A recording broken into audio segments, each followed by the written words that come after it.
In this video, I'll be showing you how to make a tool in Roblox. It's a very simple method, so if you find this video helpful, be sure to drop a like and subscribe. So what first thing you want to do is on your project, just open up whatever you want, and then we're going to highlight whatever like base template we have. So I'm going to open up this thing right here. Now all I want to do is go ahead and click on part right here, and then I'm just going to have a block, but now I'm just going to go ahead and like resize it. Obviously resize it however you want. You can shape it to whatever, format you want or anything like that.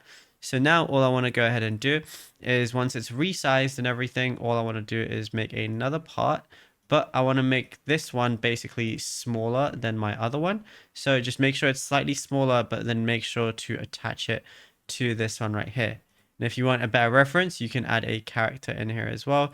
So we'll just add a skinned character like so.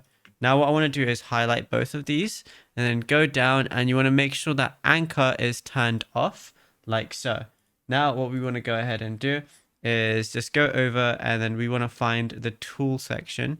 So we're going to go ahead and press this plus icon, and you can just go ahead, like if I went to base plate, I just want to go ahead and type in tool like so, and then I can add a tool right here as well.